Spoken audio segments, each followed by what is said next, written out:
This is the fun part of this project, which is making the mold. And I say that because I'm being facetious. My least favorite part of doing this type of process is actually making the molds. It used to be fun when you first started, but it's really kind of labor. It's hard work, but you still have to be skilled and you still have to know what you're doing. There are far better mold makers than me, but I get away with it and have been for years. So in my approach to this, what I'm going to be doing is 50-50, meaning top and bottom. And I'm going to follow a line around this way, all the way around. Of course, the hands will be done separately because they remove. For now, they're there just so it looks cool. So what I'm going to do, because you don't want to build up a solid big bunch of clay there. Each one of those bricks is like, 20-something bucks. So it would probably take you $100 in clay just to build it up. And that wouldn't be a very smart way to do it. But what we are going to do is we're going to take some lumber and a hot glue gun, and we're going to build basically like a bridge all the way around it.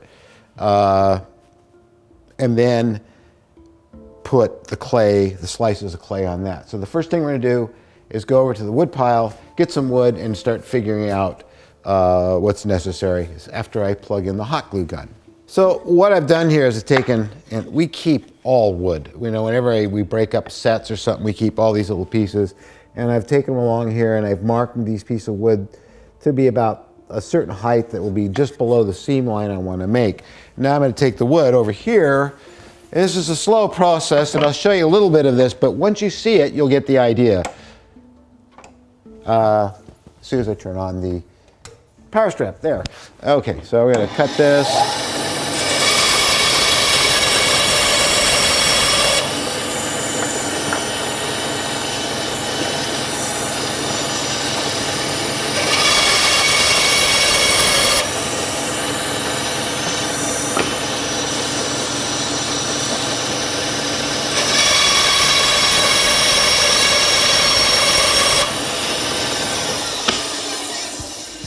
Okay, so hopefully the hot glue gun has got hot. One of these I actually marked with an E on it, which is for where the ear is. So that's going to be one, goes right there. So now I'm going to put some of this together. Being that it's nice and cold in here, it should go quickly. And it is too. And I've cut this piece like this so that will go right into there. And that's about halfway. I could actually cut this more and get this in deeper. So I'm thinking I'm going to do that. But I just have to cut out to here more. So I mark that. Okay, that looks good.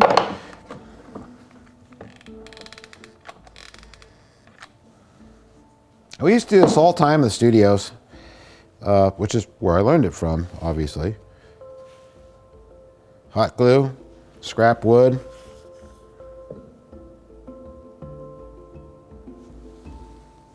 And it's pretty good. Now, any clay I have is going to shelf right on that very well. So, that.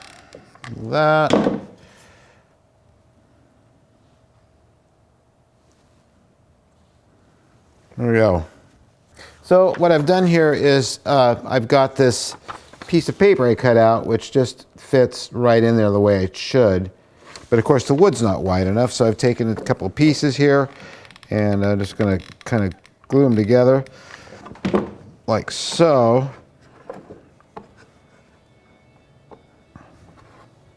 And that'll go off in a second. And in the meantime, I'm going to do this. Take the piece of paper and then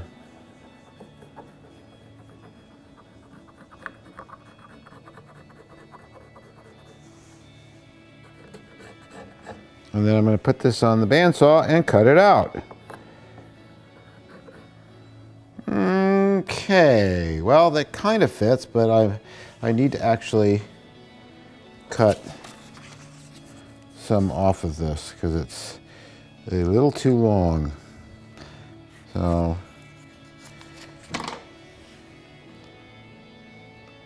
yep. Yeah, it might take a couple times doing this, but it's certainly, well, yeah, it's close enough because, you know, the clay is going to lay over that just fine. So I'll put a little of that on here. More help for the Klingon. I'm going to put this on high because it is cold out here. We're actually experiencing cold weather. All right, well, now I've got this nice bridge built all around it. I could build a bridge out of it. Very small rocks. But you see this is just hot glue, and you can see how incredibly strong this is. And so now I'm going to be able to take some slices of clay and put them right up around here. I'm actually going to go over the feet, which is what they did. So trying to do that. And I'm also going to run clay up this way and down this way and then around over here, which is what I can tell they did from the pictures. What else? Of course, these get removed. Yeah, that's what we're going to do next. We are going to, tomorrow, lay up the clay wall all the way around this, and we're going to pour silicone on this. That is the next step.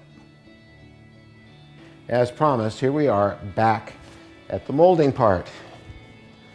It's always great to do a sculpture, and God, it's like doing a painting and making this really cool thing, and you really get into it, and then you got to make a mold.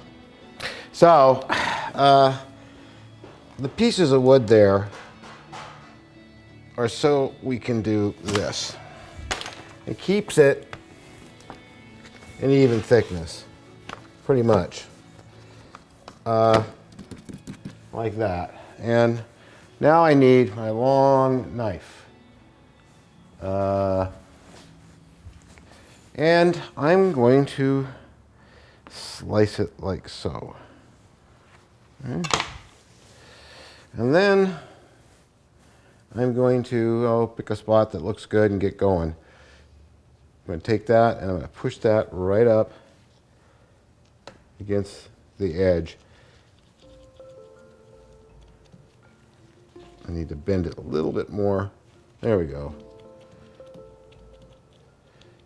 It's kind of a different thing doing this with gloves on, but since I burned second-degree burn on my finger, I thought this would probably be better for my finger if I did it this way. So I'm going to keep on doing that, and we're going to do this, of course, all the way around the entire body. And there's some guesswork involved. I want this to go into this corner. So in order to do that, I'm going to have to cut around that a bit, like so.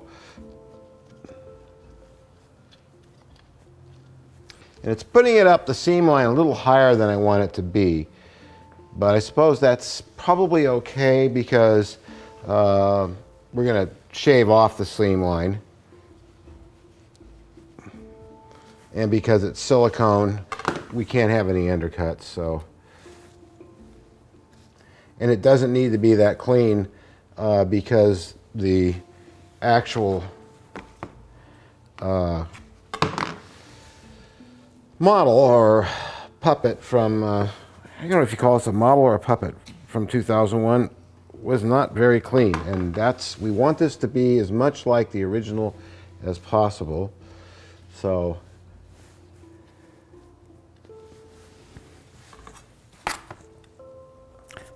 like a Star Wars model, it gives us a lot of options.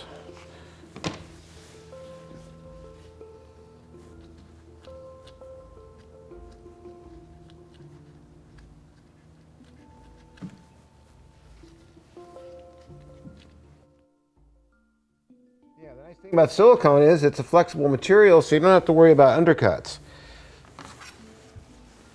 which is always a problem when you're doing hard molds. Here, I don't like that end, so I'm going to cut it a little shorter.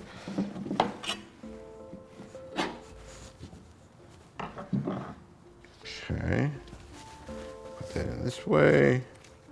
I should be able to push in here pretty easily. Yeah, there we go. And this clay, actually, these sheets could have been actually cut a little thinner. I'm going to have to get a little bit of clay underneath that area there. It's a little negative draft area. I will remember to do that, he says knowingly. That's from Monty Python, by the way. Okay. Let's see.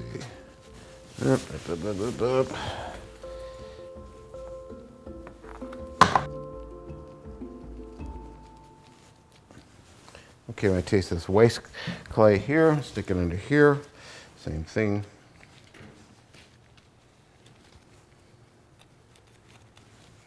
Okay.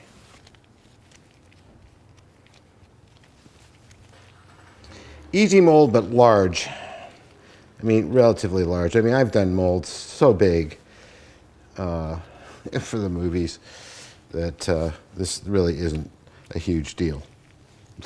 No pun intended. But it's still going to probably take a couple of gallons of silicone just to do each side. And keep in mind that silicone is approximately $400 for, depending what brand you buy and where you buy it, but about $400 for 5 gallons. It's not cheap by any means, but it lasts for a very, very long time. It's very flexible, so you don't have issues with undercuts. You can be much more flexible about how you do things. Now, what I'm going to do now is go set up the laptop and then check to see where that seam is that Adam wants to be in the same place. And we're going to put a piece across here. And then I'll show you how I clean all this up, blend it together. Then we're going to add a wall around it. Well, you'll see. So I found the picture, and this picture really shows it. I think this is one of Michael Kudo's. You could see the rather crude seam line and the way it runs right across the knee there. That's all I need to know. That was a seam line issue too. But the thing about this is that once you get one of these out of the mold, you can see some of the scores left and the kind of flattened backs of the hands. But once you get these out of the mold, it's just hard resin, so you can sand it off and make it as nice as you want. But we don't want it that way. We want it to look like the original. And if you look there, you can just barely see, it's the depth of field is kind of hidden it, but right there is the other seam. So that tells me rather perfectly where I need this to go. So I'll turn my gloves inside out again, and we will put that on there. I'm not sure why they did that, but because I would normally just follow around this way, but because the feet kind of overlap, I think they wanted to just kind of cast all this in one big chunk. So being that's out of a flexible material, that works pretty well.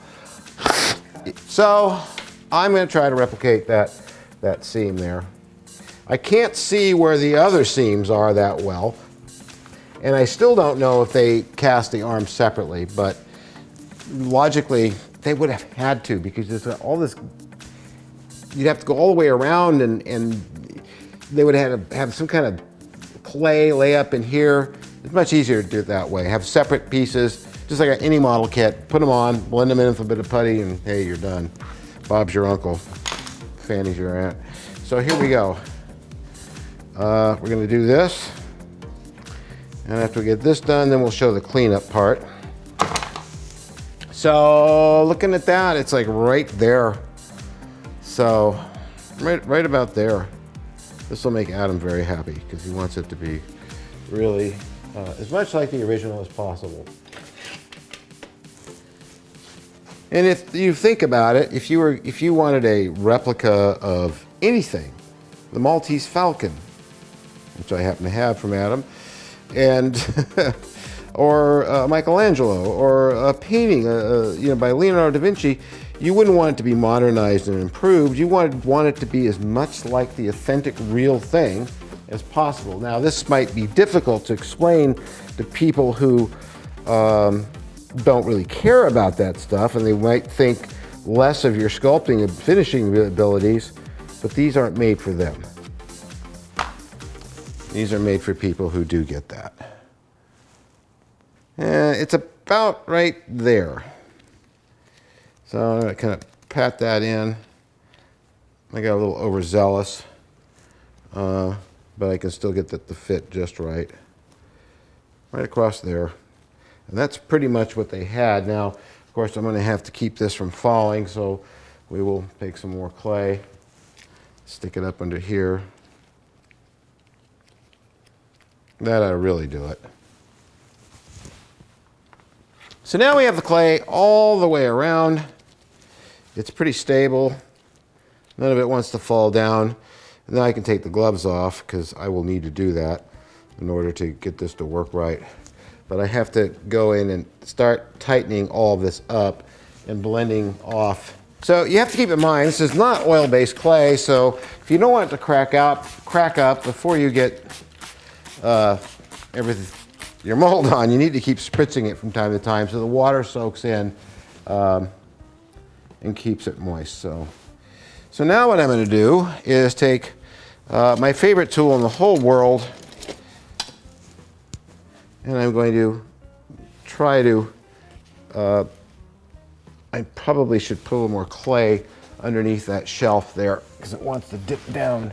The nice thing is I can go right in from behind here and shove some clay up there. See that? Yeah, that worked out really well. I love this wooden bridge I built. I built a bridge out of it from Monty Python. Come on, guys. And we're going to do this all the way around. And if it gets scored up on the edge, we don't even care with this piece because that makes it look that much more like the original. Because I guarantee you, this is exactly what they did. Okay, so now I'm going to take this and a brush and do like this and kind of get rid of that little excess that went up there. And you can see here, right this very fine. This is how you want it all the way around. Now, if you're doing a mold where you really want this to be something modern and you don't want seams to show and you have less seam work to do, then you want it all to be just like that. We'll have this pointed up against the body all the way around, and then we can put a clay wall around the outside of this to catch the silicone, and then we're going to pour silicone. Trying to bring the parting line of the clay up as close to the body as I can while doing minimal damage to the sculpture. But again, this is really not that critical because of the nature of what it is. So that's pretty much getting all the way around here.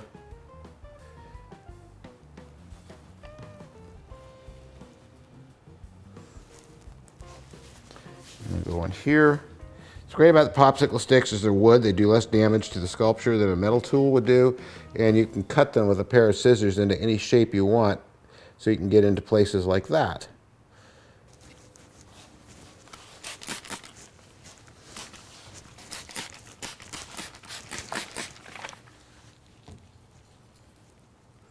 And see, this area here is all kind of uneven and nasty, but you can just smooth it right out. This is EM210, which is water-based clay, but this is not for sculpting. This is intended for doing exactly what I'm doing, and that's making molds and laying up parting walls. Now I have to finish the same thing off on the other side, and when we come back, you'll see that I put a clay wall around to capture, and the keys. I'll probably show you the keys too. They're not very hard to do, but we'll show you that next. So I'm going to make some very basic keys here, and what I'm going to do is I take this clay like this, and this is really not a hard thing to do, although I find in teaching people to do it, maybe it's just because I've done it so much, you want an angle like that. You see that? Because you don't want a walk-up in your key, which means simply stated that if the key is shaped like that and you place it here like this, you won't lock up. It because it tapers this way. When the opposite side is cast, and that has, this is the positive side, this will be the negative side, they key together very, very well. And that's all you have to do. That sort of protects the edge. I'm going to put another one that was not supposed to happen right about here. You don't need a lot, just enough to lock it together. We're going to need another one right here, and probably one here too, and then like one right there, and that'll complete that.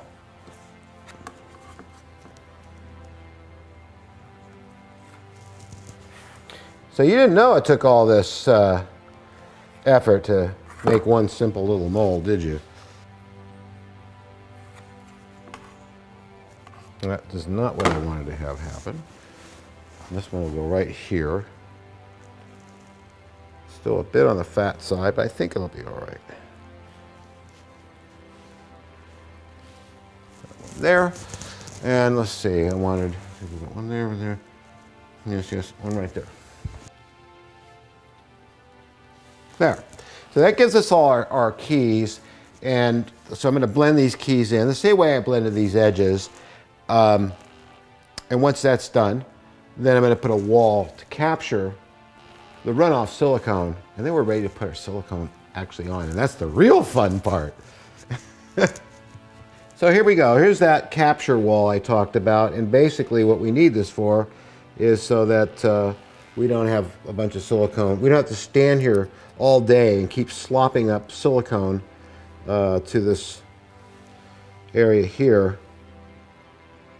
I'll push these back a little bit, like so. I'm going to put this all the way around, and that way, you know, because the silicone in the cold like this is going to take a while to set up. That way Mary and I can walk away from it and come back, and when it's getting thicker, slop it up some more, and then when it's really starting to go off, we can start lumping it up really, really much higher and higher and higher, and it'll stay put for the most part. Theory being, we're not going to get as much coming over the edge this way, but I still need that wall.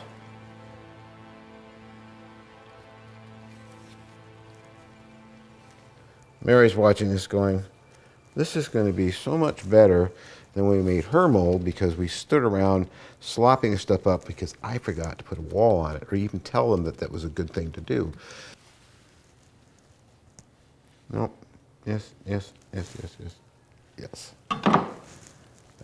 I don't kind of cut all the way through, so I don't go into the actual clay on the other side, and that should do it. Okay, so that's our wall. I'm going to go around, make sure this is all solid and everything. I'm going to double check the sculpture's face and make sure I'm happy with it, and then we're going to pour silicone. So here we go. We're going to pour goo over this sculpture, which I know is upsetting to a lot of you watching this for the first time because, oh, that beautiful sculpture, you've taken the arms off it, now you're pouring goo on it, but it will set up and it will be rubbery and it will make more of these. And we have Tyler Roots here helping us today. And he's well, you're a film student basically, right? Yes. Yes, media student, but he wants to learn all aspects of the business. And of course, this, we all know, is one of the more glamorous aspects of it. So what we're going to do here, and it pains me to look at the sculpture, it's so rough and unfinished, but here we go. I'm going to start by just kind of doing this. Oh, you know what I forgot? Oh, just kidding. I love doing that. So we're going to start pouring silicone. And this is, what do we got? We got 4,000 grams of silicone going on here, which is not quite 2 gallons.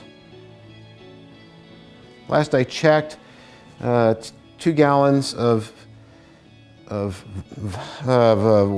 liquid material like this in terms of weight is, I think, 6,000 grams? I can't remember. Tyler, you have any information on that? Not a clue. Yeah, no. Unfortunately. It looks good so far. Yeah, the nice thing about silicone is it's a flexible material, and whatever you pour it on, it's going to come out of the mold. We don't care about saving the sculpture anyway. Now I'm going to do that. Keep mixing. Trust me, it ain't mixed. Yeah, you're gonna find white stuff down below. First, we spent almost an hour trying to find the scale. As you can see, I'm using this really high-tech triple beam scale to do this, to weigh this stuff, because our digital scale sort of flew the coop and disappeared somewhere to parts unknown. So we're using the triple beam scale and a lot of guessing. But I think we got the right solution here. So, all right, now what I'm going to do is I'm going to scrape the sides of this and get every last part of this. You know, I think that that amount of silicone for this is going to be just perfect.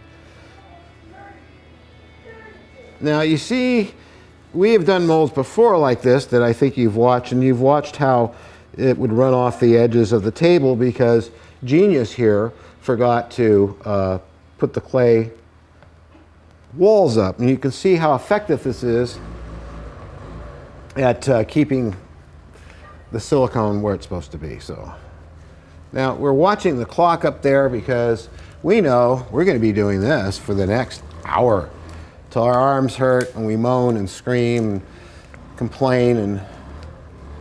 But as John Chambers once said, "You wanted showbiz, boy, you got it." John Chambers is the very famous makeup artist who created the Planet of the Apes characters for the original Planet of the Apes movie, who was a friend and somebody I worked with. Very colorful World War II veteran character. Very much an all-American Irish boy. He even sang to us. "Oh, Danny boy," you know, that kind of thing. So yeah, he was great. Crazy man. Okay, so what we're going to do, Tyler, is we're going to, yeah, thank you. You don't have gloves on that hand. Just on this hand. Okay. So what we're going to do is we're going to do this. Keep it up top for a while. As you can see, I don't think we can add any more to it right now, but we got to keep an eye on this stuff because it will start to thicken up, and then we need to get it put up like this. And what that'll do is it will then stay in position. But for now, Once it thickens up. yeah, well, it will start to thicken up in about the next 20 minutes, so we can kind of let things sort of sit a bit. And see, there's a bubble in there I missed. So because it's so cold, this stuff's going off really slow, but it's actually to that point now. We see it's like taffy, and this is where you can get around those sharp edges and it'll stay put pretty much. It's really not going to move much more now. What I'd like to have happen here, and this works pretty well, I'm going to do this, and you're probably saying, what is he going to do? I'm going to get a paper towel, and then I'm going to put some gloves on and take a little bit of alcohol, because we know everything goes better with alcohol. And I'm going to smooth this down. Now, you're probably wondering, what do you mean smooth down silicone? Well, you can smooth down silicone with alcohol, because it's getting punchy time. Because alcohol thins silicone. In fact, if you have uncured silicone on you, or even, cured stuff, you peel it off. But if it's uncured and it's just kind of going off, you can kind of smooth it out like that. See that? You see that, Mary? Yeah, you can. You can kind of shape it and get it all just really nice, and get all those lumps so that the mother mold fits very clean over this. Right now, Gary Hughes is saying, "I didn't know you could do that." Well, now you do, Gary. Western civilization waits. Anyway, so see, nice jacket, pretty even. Tomorrow, we'll do the mother mold at a 1630 in fiberglass to reinforce it, and that's it.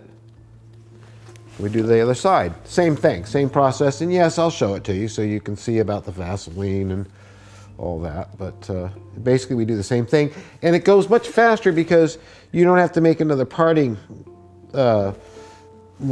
seam, line, clay, wall in it because it's already there. You just Vaseline it up, pour more of this stuff on. I'll have to build another wall around it, and that's it.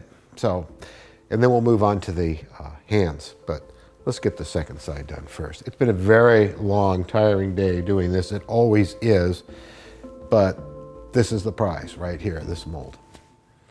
See you tomorrow. Well, I kind of forgot to show you a step, but you'll see it again.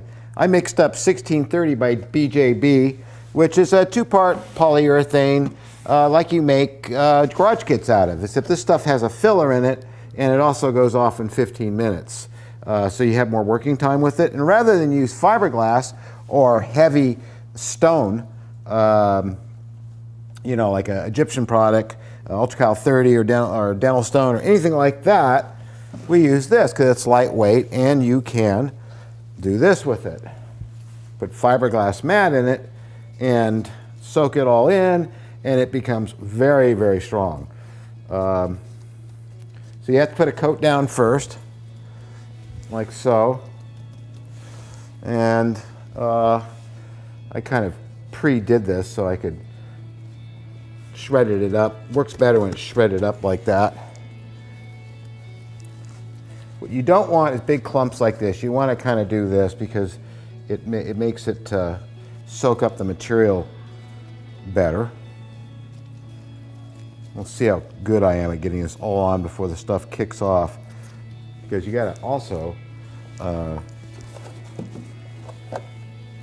soak it in. So I probably have to do another coat. The time it'll take me to get that fiberglass all the way down there, this is fiberglass mat, which conforms better in cloth for the reinforcement part of this. But that's exactly what I'm doing. I am reinforcing this 2-part polyurethane because with the filler in it and stuff, it's not terribly strong. So just like polyester resin and fiberglass, it's just not strong. So you do this. This makes it super strong and lightweight. And the great thing about this stuff is it doesn't warp. Whereas tool stones and other types of materials you might use, gypsum oriented, plaster and stuff, it warps. It's because it's got water in it. So I'm going to do this and soak this all in and then make another batch. And we got a new scale today. Woo! We couldn't find the other one yesterday. It had mysteriously vanished. So now what I'm going to do is mix up some more 1630. It's a 50-50. We're going to zero that. You always zero. You put the vessel that you're going to use on there, hit the little tar there, and it'll make a nice zero on it, and then pour it in.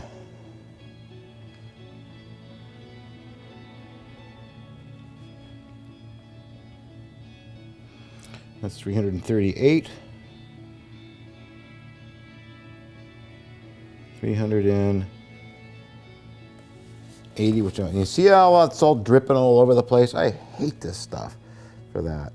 It's messy and gooey and stuff, and your scale will look like a piece of garbage the first time you use it. If you don't cover it.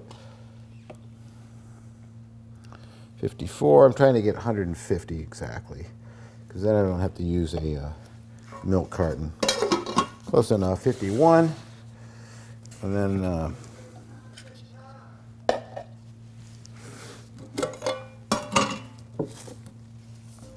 that was God, I can't remember what I had. I think it was 450.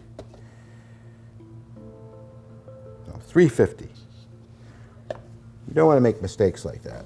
350 with this stuff.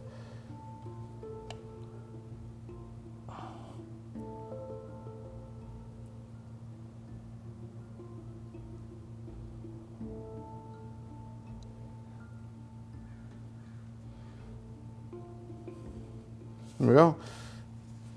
Perfect. Whenever you use this stuff and you use the A, put the lid right back on. And put the B, use the B, put the lid back on. Because what happens sometimes is people forget and they put the wrong lid back on. And even a few drops of the B and the A or the A and the B will cause you problems up the road. So now I'm going to mix it.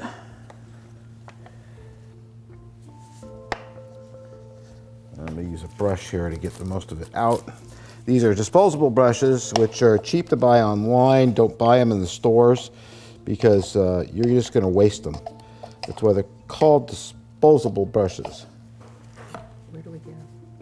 Where do we get them? We get them online on eBay. No. No? Amazon. Amazon. We get them on Amazon. They're much cheaper. So here we go. We got another batch going. And now I've got 15 minutes to work with it. It really lies. It's more like 10, but it's cold in here, so, and the material is very cold. So, but as you can see here, it's already kind of going off. So, I'm going to start. You want to get the stuff on while it's still sticky, your second coat. Otherwise, you will have delamination problems.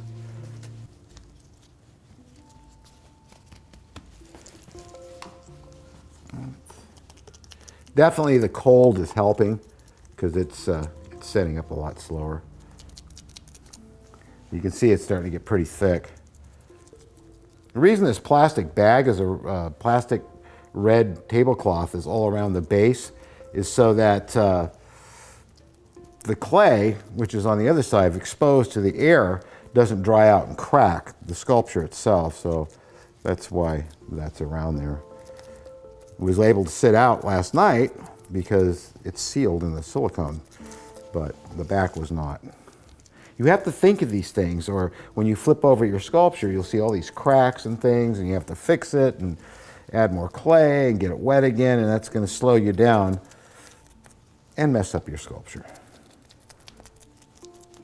If you don't like working with water-based clay because of that, then use Chavant or oil-based. But when projects get this big, or even bigger, it's much preferred to use EM217 wet clay.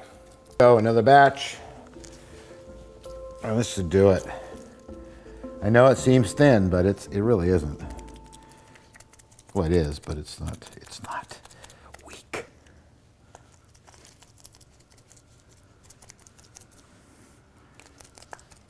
I have a little bit more matte over there, so I'll put it on just for extra strength, but about a 1/8 layer of this 1630 and fiberglass matte, and it's really, really strong. I think this is thick enough. We'll find out. No, it is. So this is it, and I've gone, pretty much right to the edge of the flash, overflow, whatever you want to call it, the seam area. So I'm going to let this set up for quite a while, about an hour or so, and then we're going to remove the plastic bag, remove all the structure under it, lift this whole thing over and turn it upside down, which is really spooky, and then after that we'll be able to start working on the other side, clean up the sculpture, and put more silicone on it. Okay, so now we start the very scary task of getting this flipped around without damaging the toes and everything else. This is bolted down here, so I unscrewed this so this will come off the table when we lift it. I haven't really thought this out really well, but I'm going to start by removing some of these pieces of wood because it is supported from the back. Well, it's going to want to tip over if we're not careful. Gotta love hot glue. I'm going to leave like 1 or 2 in place temporarily because it's going to want to move.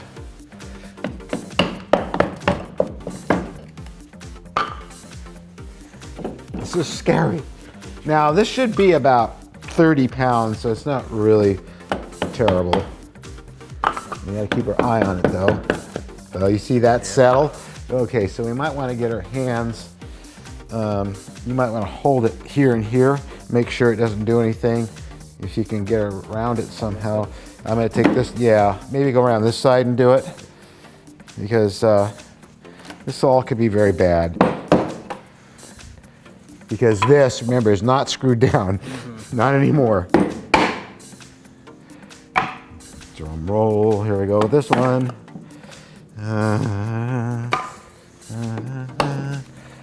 If you just hold it still, it's all supported by the back. Okay, that's off now. So far, so good. This here, okay, we're gonna lift this like so. Okay, and just set it down again. Set it down. Oh, I wouldn't set it there. Set it on this part here. And twist it this way. I want to get rid of that. Now we're gonna do is we're gonna flip this around on its side like so, very easily and thoroughly, and go like that. Hang on. Is your hand in there? Yeah. You need that, don't you? Sometimes. Okay. Okay, now we're good. And there we go.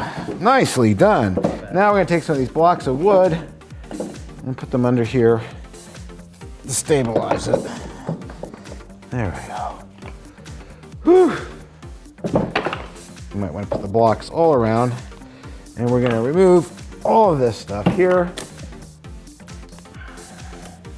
And there's where we had our leak. Oh, yesterday. Yeah.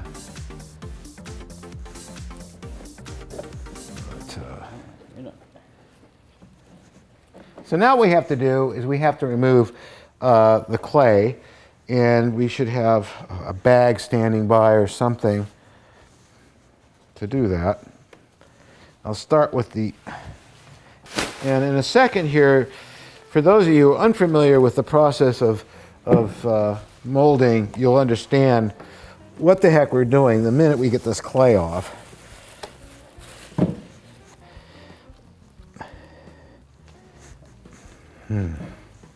And the secret here is to kind of wiggle it, otherwise it sticks. And it is definitely, there it goes. There we go. There's that piece. This piece is going to have to be wiggled out. And there's the opposite side of, there's the other side of the mold right here. You can see the keys when I pop these keys out. So when we put a wall in here and we put more silicone in here, it's going to go down into these, and that's what locks it all together. There you go. When you're pulling the clay off, you kind of have to wiggle it so it loosens cleanly, like that. And then we're going to take water and spritz all of this. This is kind of scary here. Now, normally I would never, ever cast the feet in this manner. I would have run the seam right up the sides of them. But I asked Adam, I said, do you want me to put the seam where they put it? And he said, well, you knew I would, so I want you to do that, so we did. And so that puts the feet sitting up really high in the air, which is kind of interesting, because what we're going to do is we're going to have to build a wall up pretty high around this, and then build up the silicone around this like that, and that's going to be trying, which I knew it would be. Oh, this is going really well. I like it when it goes really well. There, that's pretty much all the clay out. See, where are the scissors? Now, what?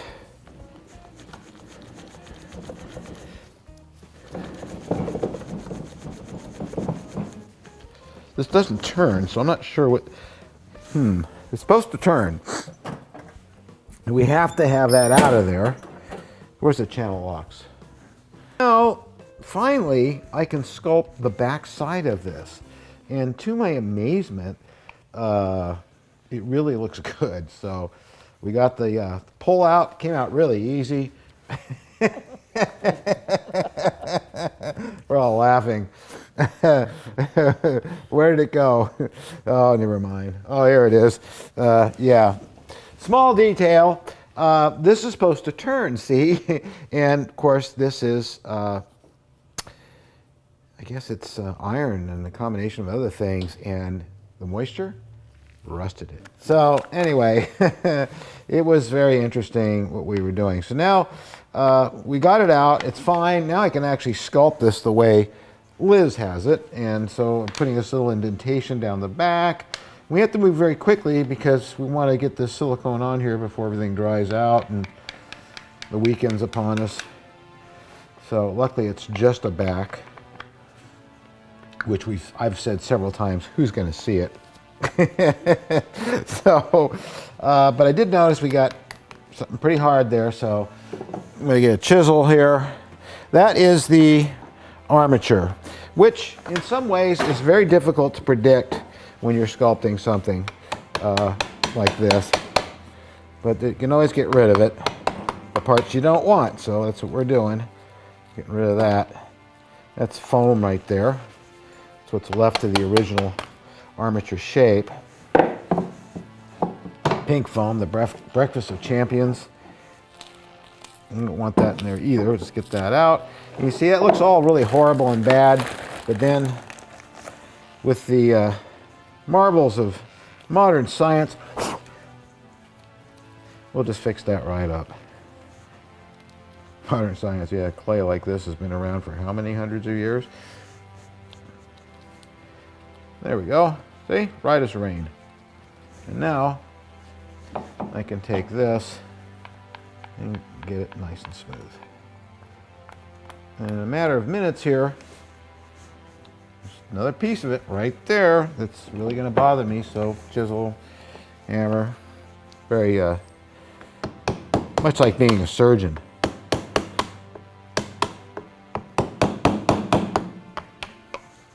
Dr. Landon's. Dr. Neil. Anyway, that should be okay. That again. Hopefully that's the last of that, because I really want to, we have to 4 o'clock to do this, and then it's time to mix more silicone and put it on. So that's pretty good. That's really nice. So now I just have to smooth this down, and you know how I do it. I use a brush and water and all that. We'll get this all nice and pretty. Not too pretty, because we want it to be like the original. That keeps coming up. We're pretty much to a point here now where it's pretty smooth and looking pretty beautiful. I do have this ear over here to do some correction on. Not a lot, just a little bit. Shouldn't take me long. And then we're going to lay up a wall all the way around this to the outside and mix silicone and put it on. And we'll come back and show you that after a word from our sponsors, which is you. Throw on the road. So here we are at the wonderful hour of 4:45, and last time it took 2 hours, but this time if I touch this stuff, it's actually room temperature because we put it in the sun in the front room early this morning. Also, being that we have a correct scale, a good scale, we were able to measure it much more accurately and very quickly. So here we go. We're gonna get this thing gooed up, and I'm just gonna start by let's pour this one on first, Tyler. That one? Okay. Yeah, just like let that one sit. Make sure that Yeah. more, just in case. Yeah. Well, because it may overflow, and let that stuff sit undisturbed. It'll set up quicker, and we can use it to thicken things up. So I'm just gonna pour it around like this and let it kind of run down naturally. It kind of helps get the bubbles too when you do it this way. As you can see, clearly this is going to be, just this batch is going to be enough to do this, but I prefer a much thicker skinned silicone mold. And that's exactly what we're going to get. So, and of course we did remember to put the Vaseline on it, so I have never done that, but I heard people doing it, and it's pretty horrible because you could still get your sculpture out of the mold, but it's painful because you have to slice it up.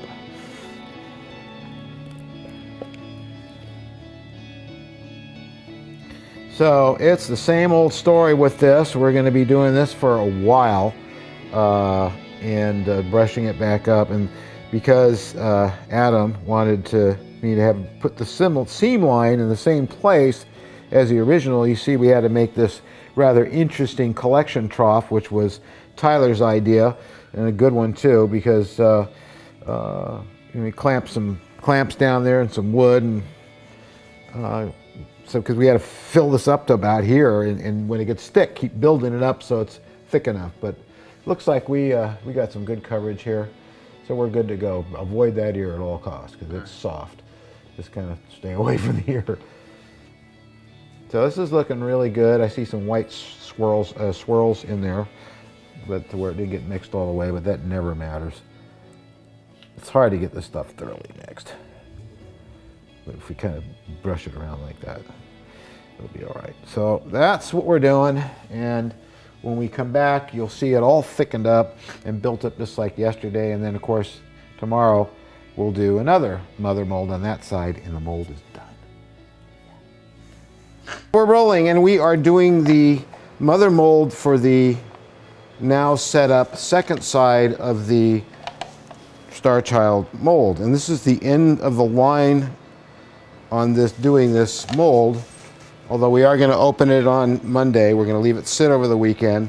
Don't have to, but I got other things to do. So, and it's always better to really let the silicone set up a good 48 to 72 hours. You don't have to, but it gets stronger. And so I'm just doing the last little bit of the mother mold here. What you missed was the back side, but it was the same as the front side. It was finally set up after a couple of hours, and because it was so cold. And Tyler was instrumental in helping me on that and putting up with the long, boring wait of this, waiting for the silicone to stay put. We were able to get it built up all around the foot, so I didn't need to make a two-part backside mother mold, which was really quite nice not to have to do that because there was so much built around it, there's no undercut. So this is great, becoming the end of this.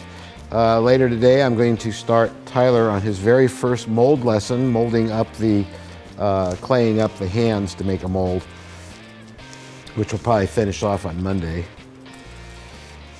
And then we'll have this whole thing, and next week we're gonna, the last part of this whole, what is it, we'll be up to 5 parts. By next week we'll be opening a mold, you'll see how that's done, how we cleaned it out, the mold's on the hands, and then with any luck, by the end of the week, we'll be casting up Adam Savage, his very first Starchild, which is his holy grail. Just like the Moonwatcher was his holy grail.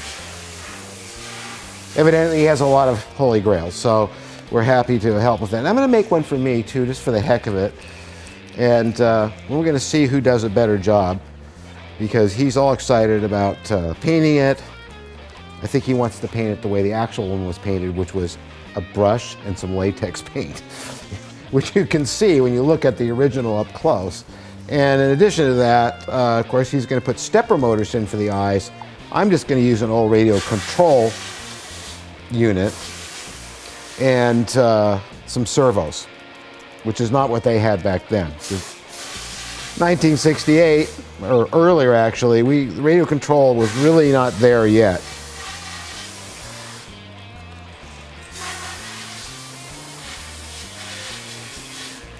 I'm just getting the last coating on there. And when this sets up, we're going to move all the clay and stuff from the sides, and we're going to take this thing and set it on the floor. And I get to clean up after this mess, because a mold this size always makes a huge mess. So But it's really nice to finally come to the end of this. So this, not unless we get, no, we might get a little bit of him laying up the clay on the hands, but that will basically end part 4. Yes, part 4.